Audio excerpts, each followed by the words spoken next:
എല്ലാവർക്കും ഒരിക്കൽ കൂടി ബെസ്റ്റോ യൂട്യൂബ് ചാനലിലേക്ക് സ്വാഗതം. ഇന്ന് നാം ചർച്ച ചെയ്യാൻ ഉദ്ദേശിക്കുന്നത് +1 തുല്യതാ എക്കണോമിക്സിന്റെ അക്ഷരക്കൈരളിയിൽ വന്ന മാതൃകാ ചോദ്യ പേപ്പറിന്റെ 3ാമത്തെ പാർട്ട് വീഡിയോ ആണ്. കഴിഞ്ഞ 2 വീഡിയോകളിൽ നാം 25 ചോദ്യങ്ങളാണ് ഡിസ്കസ് ചെയ്തത്. ഇന്ന് നാം ചർച്ച ചെയ്യാൻ ഉദ്ദേശിക്കുന്നത് 26ാമത്തെ ചോദ്യം മുതലാണ്. അപ്പൊ നമുക്ക് 26ാമത്തെ ചോദ്യത്തിലേക്ക് കടക്കാം. സഹബന്ധം അളക്കുന്നതിനുള്ള സ്കാറ്റർ ഡയഗ്രാം രീതി ഡയഗ്രത്തിന്റെ സഹായത്തോടെ വ്യക്തമാക്കുക.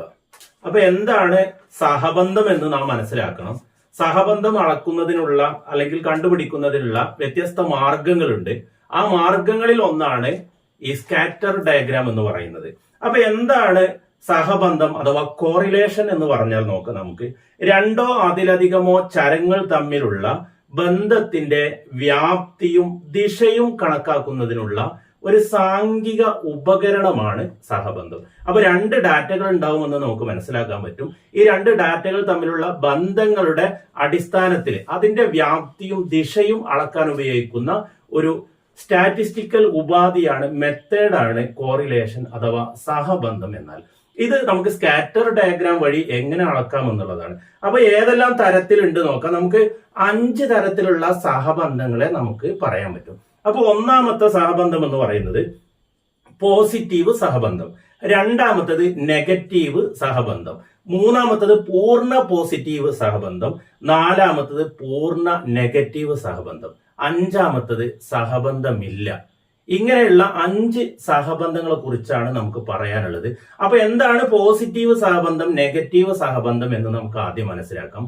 പോസിറ്റീവ് സഹബന്ധം എന്ന് പറയുമ്പോൾ എക്സിലുള്ള അതേ മാറ്റം വൈയിലും കാണിക്കുന്നുവെങ്കിൽ, അതായത് എക്സ് കൂടുമ്പോൾ വൈ കൂടുന്നു, എക്സ് കുറയുമ്പോൾ വൈ കുറയുന്നു, അതായത് ഒരേ രീതിയിലുള്ള മാറ്റത്തെയാണ് നമ്മൾ പോസിറ്റീവ് സഹബന്ധം എന്ന് പറയുന്നത്. എന്നാൽ നെഗറ്റീവ് സഹബന്ധം എന്ന് പറയുമ്പോൾ എക്സ് കൂടുമ്പോൾ വൈ കുറയുന്നു, എക്സ് കുറയുമ്പോൾ വൈ കൂടുന്നു, അതായത് എതിർ ദിശയിലുള്ള സഹബന്ധത്തെയാണ് നമ്മൾ നെഗറ്റീവ് സഹബന്ധം എന്ന് പറയുന്നത്.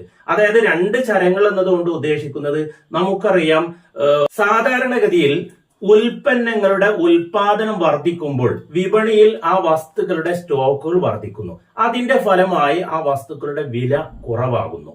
ചില സമയങ്ങളിൽ ഈ ഉൽപ്പന്നങ്ങളുടെ ലഭ്യത കുറയുമ്പോൾ ഉൽപാദനത്തിന്റെ അളവിന്റെ പോരായ്മ കൊണ്ടോ അല്ലെങ്കിൽ കാലാവസ്ഥ വ്യതിയാനങ്ങളെ കൊണ്ടോ ഉൽപ്പന്നങ്ങളുടെ ഉൽപാദനം കുറയുമ്പോൾ വസ്തുക്കളുടെ ലഭ്യത വിപണിയിൽ കുറയും. ഈ സന്ദർഭത്തിൽ നമുക്കറിയാം ആ വസ്തുക്കളുടെ വില വർദ്ധിക്കും. അപ്പോൾ അതിന്റെ സപ്ലൈ അടിസ്ഥാനത്തിലാണ് വില കൂടുകയും കുറയുകയും ചെയ്യുന്നത്. നമുക്കൊരു ഉദാഹരണത്തിൽ നോക്കാം. നമുക്ക് ഒരു ആപ്പിളിന്റെ വില വർദ്ധിക്കുമ്പോൾ ജനങ്ങളുടെ ഉപഭോഗം കുറയും. അതായത് എതിർ ദിശയാണ്. ആപ്പിളിന്റെ വില കൂടി ജനങ്ങളുടെ വാങ്ങുന്നതിന്റെ അളവ് കുറഞ്ഞു, അത് എതിർ ദിശയാണ്. അപ്പൊ അവിടെ നമുക്ക് പറയാം നെഗറ്റീവ് സഹബന്ധമാണ് എന്നുള്ളത്. ഇനി ഒരേ രീതിയിലുള്ള സഹബന്ധം എന്ന് പറയുമ്പോൾ, പോസിറ്റീവ് സഹബന്ധം എന്ന് പറയുമ്പോൾ വരുമാനം വർദ്ധിക്കുന്നു, അതിന്റെ ഫലമായിട്ട് നമ്മൾ വാങ്ങുന്ന അളവ് കൂട്ടുന്നു, അപ്പൊ വർദ്ധിക്കുമ്പോൾ കൂടുന്നു. ഇതേ രീതിയിൽ ഒരേ ദിശയിലാണെങ്കിൽ അതിനെ നമ്മൾ പോസിറ്റീവ് എന്നും എതിർ ദിശയിലാണെങ്കിൽ നെഗറ്റീവ് എന്നും പറയുന്നു. ഇത് സ്കാറ്റർ ഡയഗ്രത്തിന്റെ അടിസ്ഥാനത്തിൽ നമ്മൾ അടയാളപ്പെടുത്തുകയാണെങ്കിൽ 5 രീതിയിൽ ഗ്രാഫ് വരക്കാം. നമുക്ക് ഇത് എക്സ് അക്ഷം, ഇത് വൈ അക്ഷം. നമ്മൾ പോസിറ്റീവ് സഹബന്ധം എന്ന് പറയാം. എപ്പോഴും ശ്രദ്ധിക്കേണ്ടത്, സഹബന്ധത്തിൽ 2 ഡാറ്റകൾ ഉണ്ടാവും. അപ്പൊ ഇടത്ത് നിന്ന് വലത്തോട്ട് ഇങ്ങനെ ചെരിഞ്ഞു നിൽക്കുന്ന രേഖ, ഇവിടെ എക്സ് വിലകളും വൈ വിലകളും ഒരേ ദിശയിലാണെങ്കിൽ, അതായത് ഒരു രേഖയിലാണെങ്കിൽ ഇതിനെ നമുക്ക് പൂർണ്ണമായ പോസിറ്റീവ് സഹബന്ധം എന്ന് പറയാം. 1ാമത്തത് പൂർണ്ണമായ പോസിറ്റീവ് സഹബന്ധം. ഇനി 2ാമത്തത് ഇടത്ത് മുകളിൽ നിന്ന് വലത്തോട്ട് താഴ്ന്നിരിക്കുന്നു. 2 ചരങ്ങളും ഒരേ വരയിൽ തന്നെയാണെങ്കിൽ ഇതിനെ നമുക്ക് പൂർണ്ണ നെഗറ്റീവ് സഹബന്ധം എന്ന് പറയുന്നു. പൂർണ്ണ നെഗറ്റീവ് സഹബന്ധം. ഇവിടെ ശ്രദ്ധിക്കേണ്ടത്, ഇത് എക്സ് അക്ഷമാണ്, ഇത് വൈ അക്ഷമാണ്. 2 ചരങ്ങൾ ഉണ്ടാകുമെന്ന് പറഞ്ഞു. ഈ 2 ചരങ്ങളുടെ ബന്ധത്തെയാണ് നമ്മൾ കോറിലേഷൻ അല്ലെങ്കിൽ സഹബന്ധം എന്ന് പറയുന്നത്. ഇനി നമുക്ക് 3ാമത്തെ ഗ്രാഫ് നോക്കാം. 3ാമത്തെ ഗ്രാഫ് ഇടത്ത് നിന്ന് വലത്തോട്ട് തന്നെയാണ്. പക്ഷെ ഇതിന്റെ എക്സ് വൈ ഇങ്ങനെ ഇതിനോട് അടുത്ത് ചേർന്ന് നിൽക്കുന്ന ഒരു രൂപമാണ്. നേരത്തെ നമ്മൾ പറഞ്ഞത് എക്സും വൈയും ഒരേ വരയിലാണെങ്കിലാണ് പൂർണ്ണ പോസിറ്റീവ് സഹബന്ധം. ഇവിടെ നമുക്ക് പോസിറ്റീവ് സഹബന്ധം എന്ന് പറയാം. ഇനി നാലാമത്തത് നെഗറ്റീവ് സഹബന്ധം. അപ്പൊ നമുക്ക് ഇതിൽ തന്നെ വ്യക്തമാകും, ഇടത്ത് നിന്ന് വലത്തോട്ട് ചെരിഞ്ഞിരിക്കുന്ന. അപ്പൊ ഇവിടെയും ഇതുപോലെ തന്നെയാണ്. എക്സ് വൈ ഇങ്ങനെ 2-3 കുത്തു കൊടുത്താൽ മതി നമുക്ക് മനസ്സിലാകാൻ വേണ്ടിയിട്ട്. അപ്പോ എക്സ് വൈ ചരങ്ങൾ ഒരു വരയുടെ അടുത്ത് നിൽക്കുന്നു, ഒരു വരയിലല്ല, ഒരു വരയുടെ അടുത്ത് നിൽക്കുന്നു. ഇങ്ങനെയാണെങ്കിൽ സഹബന്ധത്തെ നമുക്ക് നെഗറ്റീവ് സഹബന്ധം എന്ന് പറയാം. ഇനി അഞ്ചാമത്തത് എക്സും വൈയും യാതൊരു ബന്ധവുമില്ലാതെ അങ്ങും ഇങ്ങുമായി കിടക്കുന്ന ഒരു രീതിയാണെങ്കിൽ ഇതിനെയാണ് ഇവിടെ നമുക്ക് സഹബന്ധം ഇല്ല എന്ന് പറയാം. ഇതാണ് ഈ സ്കാറ്റർ ഡയഗ്രാം വഴി സഹബന്ധത്തെ മനസ്സിലാക്കുന്നത്. അപ്പൊ 5 രീതിയിലുള്ള സഹബന്ധമാണ് ഇവിടെ. പൂർണ്ണ പോസിറ്റീവ് സഹബന്ധം, പൂർണ്ണ നെഗറ്റീവ് സഹബന്ധം, പോസിറ്റീവ് സഹബന്ധം, നെഗറ്റീവ് സഹബന്ധം. ഇവിടെ സഹബന്ധമില്ല. ഇങ്ങനെ ഈ ഉത്തരമാണ് നമുക്ക് ഈ ചോദ്യത്തിൻ്റെത്. അപ്പോൾ ഒക്കെ വളരെ വ്യക്തമാണ്. ഇനി നമുക്ക് അടുത്ത ചോദ്യത്തിലേക്ക് കിടക്കാം. 27ാമത്തെ ചോദ്യം, മനുഷ്യ മൂലധനവും ഭൗതിക മൂലധനവും തമ്മിലുള്ള 5 വ്യത്യാസങ്ങൾ എഴുതുക. അപ്പൊ മനുഷ്യ മൂലധനവും ഭൗതിക മൂലധനവും തമ്മിലുള്ള വ്യത്യാസം എന്താണ്? മനുഷ്യ മൂലധനം എന്നുള്ളത് നമ്മൾ പഠിച്ചിട്ടുണ്ട്. മനുഷ്യ മൂലധനം എന്ന് പറയുമ്പോൾ ട്രെയിനിങ് കിട്ടിയ, നല്ല പരിശീലനം കിട്ടിയ മാനുഷിക വിഭവങ്ങളെയാണ് നമ്മൾ മനുഷ്യ മൂലധനം എന്ന് പറയുന്നത്. എന്നാൽ തൊടാനും കാണാനൊക്കെ പറ്റുന്ന മൂലധനത്തെയാണ് നമ്മൾ ഭൗതിക മൂലധനം എന്ന് പറയുന്നത്. അപ്പൊ ഇതിന്റെ വ്യത്യാസങ്ങൾ നോക്കാം നമുക്ക്. ഒന്നാമത്തത്, മനുഷ്യ മൂലധനം സ്പർശന സാധ്യമല്ല. ഭൗതിക മൂലധനം സ്പർശന സാധ്യമാണ്. മനുഷ്യ മൂലധനം വിൽക്കാൻ കഴിയില്ല. ഭൗതിക മൂലധനം വിൽക്കാൻ കഴിയും. മൂന്നാമത്തത്, ഉടമയിൽ നിന്ന് വേർതിരിക്കാനാവില്ല. എന്നാൽ ഭൗതിക മൂലധനം ഉടമയിൽ നിന്ന് വേർതിരിക്കാനാവും. മനുഷ്യ മൂലധനം പ്രായം കൂടുന്തോറും തേയ്മാനം സംഭവിച്ചുകൊണ്ടിരിക്കും. ഭൗതിക മൂലധനം ഉപയോഗിക്കും തോറും തേയ്മാനം സംഭവിക്കുന്നു. മനുഷ്യ മൂലധനം വരുമാനം മുൻകൂട്ടി കണക്കാക്കാൻ കഴിയില്ല. വരുമാനം മുൻകൂട്ടി കണക്കാക്കാൻ പറ്റും ഭൗതിക മൂലധനം. ഇതാണ് ഇവ തമ്മിലുള്ള പ്രധാനപ്പെട്ട വ്യത്യാസങ്ങൾ. നമുക്ക് അടുത്ത ചോദ്യത്തിലേക്ക് കടക്കാം. 28ാമത്തെ ചോദ്യം, സാമ്പത്തിക ശാസ്ത്രത്തിൽ സാംഖികത്തിന്റെ പ്രാധാന്യം എന്ത്? ഏതെങ്കിലും 5 എണ്ണം എഴുതുക. ഇത് നമ്മൾ 19ാമത്തെ ചോദ്യവും ഇത് തന്നെയായിരുന്നു. അവിടെ നമ്മൾ വിശദമായിട്ട് ചർച്ച ചെയ്തിട്ടുണ്ട്. അപ്പൊ ഞാൻ വീണ്ടും ഇനി ചർച്ച ചെയ്യാൻ ഉദ്ദേശിക്കുന്നില്ല. അടുത്ത ചോദ്യത്തിലേക്ക് കടക്കുകയാണ്. 29ാമത്തെ ചോദ്യം, ഇവിടെ എയും ബിയും ഉണ്ട്. എ, ഗുണാത്മക ദത്തങ്ങളും പരിമാണാത്മക ദത്തങ്ങളും തമ്മിലുള്ള 2 വ്യത്യാസങ്ങൾ എഴുതുക. അപ്പൊ ഗുണാത്മകവും പരിമാണാത്മകവും തമ്മിലുള്ള വ്യത്യാസം നമ്മൾ ഒരുപാട് പ്രാവശ്യം ചർച്ച ചെയ്തതാണ്. ഗുണാത്മകം എന്ന് പറഞ്ഞാൽ കൃത്യമായി അളക്കാൻ കഴിയാത്ത ദേശീയത, സൗന്ദര്യം, വിശ്വാസ്യത, സ്വഭാവം തുടങ്ങിയ ഡാറ്റകളെയാണ് നമ്മൾ ഗുണാത്മക ഡാറ്റകൾ എന്ന് പറയുന്നത്, ഗുണാത്മക ദത്തങ്ങൾ എന്ന് പറയുന്നത്. എന്നാൽ പരിമാണാത്മക ദത്തം എന്ന് പറയുമ്പോൾ ഭാരം, തൂക്കം, മാർക്ക്, ദൂരം തുടങ്ങിയ കൃത്യമായി അളക്കാൻ പറ്റുന്ന ഡാറ്റകളെയാണ് നമ്മൾ പരിമാണാത്മകം അഥവാ ക്വാണ്ടിറ്റേറ്റീവ് ഡാറ്റ എന്ന് പറയുന്നത്. ഇനി ഇതിലെ ബി ചോദ്യം നോക്കാം. ശേഖരിച്ച ദത്തങ്ങളെ വിവിധ രീതികളിൽ അവതരിപ്പിക്കാറുണ്ട്. ദത്തങ്ങളുടെ അവതരണത്തിനു സ്വീകരിക്കുന്ന 3 രീതികളേവ? 3 രീതികളിലാണ് പ്രധാനമായിട്ടും ഡാറ്റകൾ അവതരിപ്പിക്കുന്നത്. ക്ലാസിഫിക്കേഷൻ ചെയ്ത ഡാറ്റകളെയാണ് നമ്മൾ പ്രസന്റേഷൻ ചെയ്യുന്നത്. അപ്പോൾ പ്രസന്റേഷൻ ചെയ്യുന്നതിന് 3 രീതികളാണ്. ഒന്നാമത്തത് വിവരണാത്മക രീതി, അതായത് ടെക്സ്റ്റൽ മെത്തേഡ്. അതായത് ഒരു ഡാറ്റയെ കുറിച്ച് നമ്മൾ പത്രമാധ്യമങ്ങളിലും മാസികകളിലൊക്കെ കാണുന്ന രീതിയിൽ വിശദമായി എഴുതുന്ന ഒരു രീതിയെയാണ് നമ്മൾ വിവരണാത്മക രീതി എന്ന് പറയുന്നത്. രണ്ടാമത്തെ മെത്തേഡ് എന്ന് പറയുന്നത് ടേബിൾ മെത്തേഡ്. ടേബിളിൽ വരിയും നിരയുമാക്കി, അതായത് റോ ആൻഡ് കോളം ബേസിൽ ഡാറ്റകളെ അവതരിപ്പിക്കുന്നതിനെയാണ് ടേബിൾ മെത്തേഡ് എന്ന് പറയുന്നത്. മൂന്നാമത്തത് ഗ്രാഫിക്കൽ മെത്തേഡ്, അതായത് ഗ്രാഫുകളുടെയും ചിത്രങ്ങളുടെയും സഹായത്തോടെ ഡാറ്റകളെ അവതരിപ്പിക്കുന്ന രീതിയാണ് ഗ്രാഫിക്കൽ മെത്തേഡ്. ഇങ്ങനെ 3 രീതികളാണ് ഉള്ളത്. ഒന്നാമത്തേത് നമ്മൾ പറഞ്ഞു വിവരണാത്മക രീതി, രണ്ടാമത്തേത് ടേബിൾ മെത്തേഡ്, മൂന്നാമത്തേത് ഗ്രാഫിക്കൽ മെത്തേഡ്. ഇങ്ങനെ 3 രീതികൾ. നമുക്ക് അടുത്ത ചോദ്യത്തിലേക്ക് കടക്കാം. 30ാമത്തെ ചോദ്യം, രണ്ട് ടേബിൾ ഇവിടെ കൊടുത്തിട്ടുണ്ട്. ഈ ടേബിളിനെ അടിസ്ഥാനപ്പെടുത്തി രണ്ട് ചോദ്യങ്ങളുണ്ട്. ഒന്നാമത്തെ ചോദ്യം less than ogive, more than ogive എന്നിവ വരയ്ക്കുക. രണ്ടാമത്തത് മീഡിയൻ കണ്ടുപിടിക്കുക. ഇങ്ങനെ ഇവിടെ ആ ടേബിൾ ഞാൻ ബോർഡിൽ വരച്ചിട്ടുണ്ട്. ഇത് ഉപയോഗിച്ച് നമുക്ക് ലെസ് ദാൻ ഒജീവും അതുപോലെ തന്നെ മോർ ദാൻ ഒജീവും വരക്കണം. വരച്ച ശേഷം മീഡിയൻ കണ്ടുപിടിക്കണം. അപ്പൊ ഇവിടെ നോക്കാം, less than ogive, more than ogive, രണ്ട് തരത്തിലുള്ള ഒജീവ്സ് ആണുള്ളത്. അപ്പൊ ഇവിടെ നമ്മള് ഒരു ഫ്രീക്വൻസി ടേബിൾ ആണ് ഇവിടെ വരച്ചിട്ടുള്ളത്. നമുക്കറിയാം ഈ കാണുന്നതിനെ നമ്മൾ ലോവർ ലിമിറ്റ്, അതായത് നീച സീമ എന്ന് പറയുന്നു. ഇവിടെ നമ്മൾ അപ്പർ ലിമിറ്റ്, അതായത് ഉയർന്ന പരിധി. ഇത് ചെറിയ പരിധി, ഇത് വലിയ പരിധി. രണ്ട് രീതിയിലും പറയാറുണ്ട്, അപ്പർ ലിമിറ്റ്, ലോവർ ലിമിറ്റ്. അപ്പൊ ഞാൻ ആദ്യം വരക്കാൻ പോകുന്നത് ലെസ് ദാൻ ഒജീവ് ആണ്. അപ്പൊ ലെസ് ദാൻ ഒജീവും മോർ ദാൻ ഒജീവിനും ടേബിൾ വരക്കണം. ടേബിൾ വരച്ച ശേഷം അത് ഉപയോഗിച്ചുകൊണ്ടാണ് നമ്മൾ ഗ്രാഫ് വരക്കുന്നത്. ഈ രണ്ട് ഗ്രാഫുകളും കൂട്ടിമുട്ടുന്ന എക്സ് അക്ഷത്തിലെ ബിന്ദുവിനെയാണ് നമ്മൾ മീഡിയൻ എന്ന് പറയുന്നത്. അപ്പൊ നമുക്ക് ആദ്യം ഇതിന്റെ ചിത്രം ഒന്ന് വരക്കാം, കണക്കുകൾ ചെയ്ത് നോക്കാം, അതിനുശേഷം നമുക്ക് ഗ്രാഫ് വരക്കാം. അപ്പൊ ഇവിടെ നോക്കാം, ഞാൻ മാർക്ക്, അതുപോലെ കുട്ടികളുടെ എണ്ണം,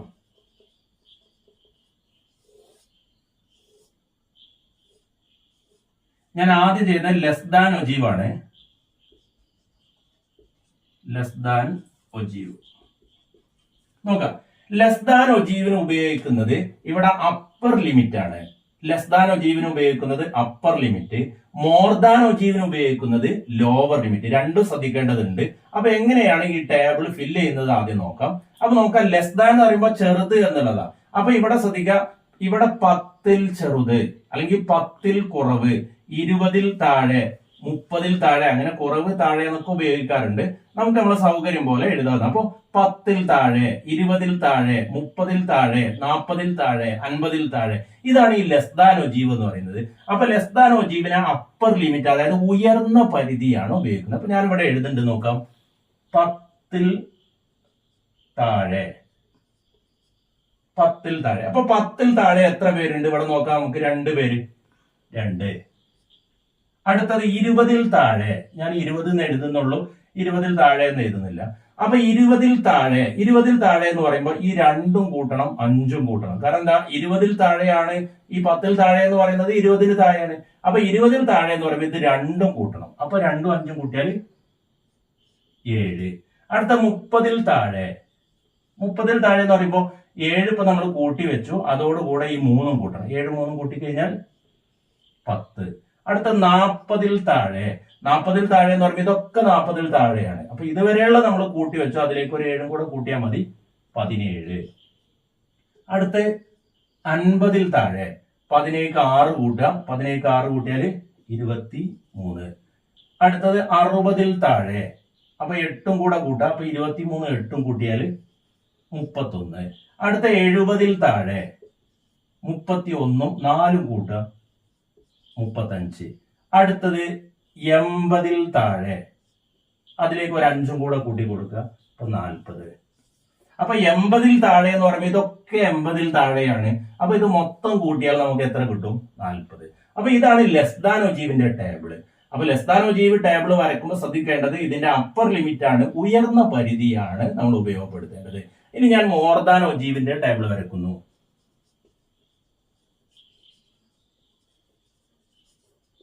മോർ ദാൻ ഒജീവ് ഇതുപോലെ 2 കോളം വരയ്ക്കുക. ഇവിടെ നമുക്ക് മാർക്ക് കൊടുക്കാം, ഇവിടെ എണ്ണം. അപ്പൊ ഇത് നമ്മൾ നേരത്തെ വരച്ച ഈ ടേബിൾ ഉണ്ട്, ഇതിന്റെ നേരെ ഓപ്പോസിറ്റ് ആയിരിക്കും ഉണ്ടാവുക. അപ്പൊ നോക്കാം, നമ്മൾ ഇവിടെ അപ്പർ ലിമിറ്റ് ആണ് പരിഗണിച്ചത്, ഇവിടെ നമ്മൾ ലോവർ ലിമിറ്റ് ആണ് പരിഗണിക്കുന്നത്. അപ്പൊ നോക്കാം, 0ന് മുകളിൽ, 0ന് മുകളിൽ, 0ന് മുകളിൽ, 0ന് മുകളിൽ എന്നാകുമ്പോൾ ഇവിടെ നോക്കൂ, 0ന് മുകളിൽ എന്ന് പറയുമ്പോൾ ഈ സംഖ്യയൊക്കെ 0ന് മുകളിലാണ്. അപ്പൊ 0ന് മുകളിൽ എന്ന് പറയുമ്പോൾ ഇതെല്ലാം കൂട്ടി എഴുതണം. അപ്പൊ 0ന് മുകളിൽ എന്ന് പറയുമ്പോൾ ഇതെല്ലാം കൂട്ടിയാൽ നമുക്ക് അറിയാം എത്രയാണ്, 40. അപ്പൊ 0ന് മുകളിൽ എന്ന് പറയുമ്പോൾ 40. ഇനി അടുത്ത നമുക്ക് 10ന് മുകളിൽ, 10ന് മുകളിൽ, 10ന് മുകളിൽ എന്ന് പറയുമ്പോൾ നോക്കൂ, ഈ 2 ഒഴിവാക്കി ബാക്കിയുള്ള മൊത്തം കൂട്ടണം. അപ്പൊ 2 ഒഴിവാക്കിയാൽ 40, 2 ഒഴിവാക്കിയാൽ 38. ഇങ്ങനെയാണ് ടേബിള് പൂർത്തിയാക്കേണ്ടത്. അടുത്ത 20 മുകളിൽ എന്നാവുമ്പോ ഇതൊക്കെ കൂട്ടണം. അപ്പൊ 40 നിന്ന് 7 കുറക്കണം. 40 നിന്ന് 7 കുറച്ചാല് 33. ഇനി അടുത്ത നോക്കൂ, 30 മുകളിൽ എന്ന് പറയുമ്പോ ഇതിങ്ങോട്ട് കൂട്ടിയാൽ മതി. അപ്പൊ 7 ഓർ 13, 13ഉം 8ഉം 21, 21 4 25, 25ഉം 5ഉം 30. അടുത്തത് 40 മുകളിൽ ഇത് കൂട്ടിയാൽ മതി. 6 8ഉം 14, 14 4ഉം 18, 18 5 23. അടുത്തത് 50 മുകളിൽ നോക്കൂ. 50 മുകളിൽ എന്ന് പറയുമ്പോൾ ഇതാണ് 8 4 12, 12 5 17. അടുത്ത 60 മുകളിൽ ആവുമ്പോ 4ഉം 5ഉം കൂട്ടിയാൽ 9. അടുത്തത് 70 മുകളിൽ 5. അപ്പൊ ഇതാണ് മോർ ദാൻ ഒജീവിന്റെ ടേബിൾ, ഇതാണ് ലെസ് ദാൻ ഒജീവിന്റെ ടേബിൾ. ഒന്നും കൂടെ ശ്രദ്ധിക്കുക. ലെസ് ദാൻ ഒജീവ് എന്ന് പറയുമ്പോൾ താഴെ എന്നുള്ള, ലെസ് ദാൻ എന്ന് പറയുമ്പോൾ താഴെ എന്നുള്ള ഓർമ്മ വേണം. അപ്പൊ താഴെ പറയുമ്പോൾ നമ്മൾ ഈ വലതു ഭാഗത്തുള്ള സംഖ്യയാണ് ഉപയോഗിക്കുക. 10 താഴെ, 20 താഴെ, 30 താഴെ. അതേസമയത്ത് മോർ ദാൻ എന്ന് പറയുമ്പോൾ മുകളിൽ എന്നാണല്ലോ. അപ്പൊ ഇവിടത്തെ സംഖ്യയാണ് ഉപയോഗിക്കുക 0 മുകളിൽ, 10 മുകളിൽ, 20 മുകളിൽ, 30 മുകളിൽ. അപ്പൊ എപ്പോഴാണെങ്കിലും ഈ കുട്ടികളുടെ എണ്ണം എന്ന് പറയുന്നത് കൂട്ടി എഴുതണം. അപ്പൊ ഇവിടെ ഞാൻ പ്രത്യേക രീതിയിൽ കൂട്ടിയിട്ടുണ്ട്. ഇനി ഈ 2 ടേബിൾ ഉപയോഗിച്ച് നമുക്ക് ഗ്രാഫ് വരക്കണം. അതെങ്ങനെയാണ് നോക്കാം. അപ്പൊ നമ്മൾ ലെസ് ദാൻ ഒജീവിന്റെയും മോർ ദാൻ ഒജീവിന്റെയും ടേബിൾ വരച്ചു. ടേബിൾ വരച്ച ശേഷം നമ്മൾ ഗ്രാഫ് വരക്കണം. അപ്പൊ ഗ്രാഫ് വരക്കുമ്പോൾ ശ്രദ്ധിക്കേണ്ടത്, ഇതാണ് എക്സ് അക്ഷം ഈ കാണുന്നത്, ഇതാണ് വൈ അക്ഷം. അപ്പൊ എക്സ് അക്ഷത്തിലാണ് ചരം കൊടുക്കേണ്ടത്. അപ്പൊ ചരത്തിൽ ഇവിടെ മാർക്കാണ് വന്നിട്ടുള്ളത്. അപ്പൊ നമുക്കിവിടെ മാർക്ക് എന്ന് അടയാളപ്പെടുത്താം. ഇവിടെ കുട്ടികളുടെ എണ്ണമാണ്. ഞാൻ ഇവിടെ എണ്ണം എന്ന് മാത്രമേ എഴുതുന്നുള്ളൂ. ഇത് നിങ്ങൾ ചെക്ക് ചെയ്തലാണ് ഭംഗി. അപ്പൊ ഇവിടെ നോക്കാം, മാർക്കും ഉണ്ട് എണ്ണവും ഉണ്ട്. അപ്പൊ മാർക്ക് ശ്രദ്ധിക്കേണ്ടത് 0 മുതൽ 10, 70, 80 വരെ അടയാളപ്പെടുത്താം നമുക്ക്. അപ്പൊ 0 ഇവിടെ വരും. അടുത്ത ഇവിടെ 10, 20, 30, 40, 50, 60, 70, 80. നമ്മൾ സ്കെയിൽ വെച്ചിട്ട് കൃത്യമായ ഓരോ സെന്റിമീറ്ററിലാണ് നമ്മൾ അടയാളപ്പെടുത്തേണ്ടത്. ഇനി ഇവിടെ ശ്രദ്ധിക്കേണ്ടത് എണ്ണമാണ്. എണ്ണം എന്ന് പറയുന്നത് ഏറ്റവും വലുത് 40 ആണ്. അപ്പൊ 40 നമുക്ക് അതിനനുസരിച്ച് നമുക്ക് 5, 10 ആ രീതിയിൽ അടയാളപ്പെടുത്തലാണ് ഭംഗി. ഈ എണ്ണത്തിനനുസരിച്ച് ചിലപ്പോൾ എണ്ണം കൂടുതൽ വരികയാണെങ്കിൽ നമ്മൾ ചിലപ്പം 10, 20, 30, 40 കൊടുക്കേണ്ടി വരും. അതിന് മുകളിലാണെങ്കിൽ 100, 150, 200, 250 എങ്ങനെ സൗകര്യം പോലെ നമുക്ക് തന്നിരിക്കുന്ന എണ്ണത്തിനെ ബേസ് ചെയ്തുകൊണ്ടാണ് ഈ വൈ അക്ഷത്തിൽ സംഖ്യകൾ കൊടുക്കേണ്ടത്. ഇപ്പൊ ഇവിടെ ഏറ്റവും വലുത് 40 ആണ്. അപ്പൊ 40 ആയതുകൊണ്ട് തന്നെ ഞാൻ 5 രൂപത്തിലാണ് അടയാളപ്പെടുന്നത്. 5, 10, 15, 20, 25, 30, 35,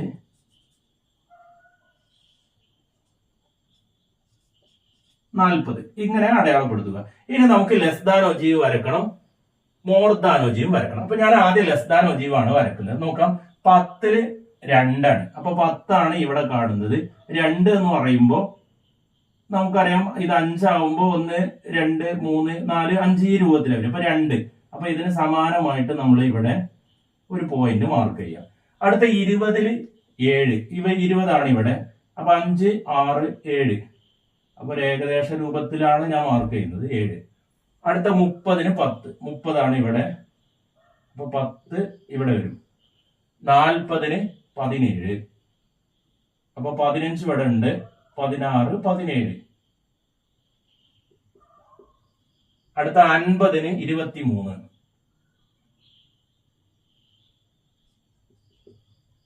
അടുത്ത 60 31. 70 35. താഴേക്കും മുകളിലേക്കും ഒരുപോലെ വരണം. 80 40. ഈ കാണുന്നതാണ് ലെസ് ദാൻ ഒജീവ്. ഇനി ഇവിടെ നിന്ന് നമുക്ക് 0 നിന്ന് നമ്മൾ കൈകൊണ്ട് വരക്കുക. സ്കെയിൽ വെച്ച് വരക്കരുത്. കൈകൊണ്ട് ഇതുപോലെ യോജിപ്പിച്ച് വരക്കുക. ഈ വരക്കാണ് നമ്മൾ ലെസ് ദാൻ ഒജീവ് എന്ന് പറയുന്നത്. Less than ogive. ഇനി ഇതേ രീതിയിൽ നമുക്ക് മോർ ദാൻ ഒജീവും അടയാളപ്പെടുത്താം. 0-ന് 40. അപ്പൊ ഇവിടെയാണ് 0 ഉള്ളത്. അപ്പൊ 40 എന്ന് പറയുന്നത് ഇവിടെ നമ്മൾ മാർക്ക് ചെയ്യാം. അടുത്തത് 10-ന് 38. 10 ഇവിടെ കാണുന്നത്. അപ്പൊ 38, 35 കഴിഞ്ഞ് 38 ഇവിടെ വരും. അടുത്ത നോക്കാം 20-ന് 33. 20-ന് 33 എന്ന് പറയുമ്പോൾ ഇവിടെ വരും. അടുത്തത് 30-ന് 30. അടുത്തത് 40-ന് 23. അടുത്ത് 50-ന് 17.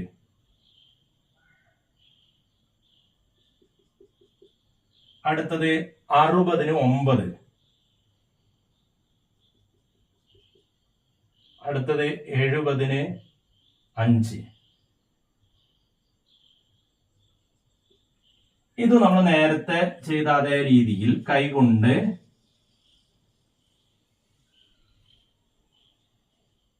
ഓക്കെ ഇങ്ങനെ ഈ വരച്ച രേഖയാണ് മോർ ദാൻ ഒജീവ്.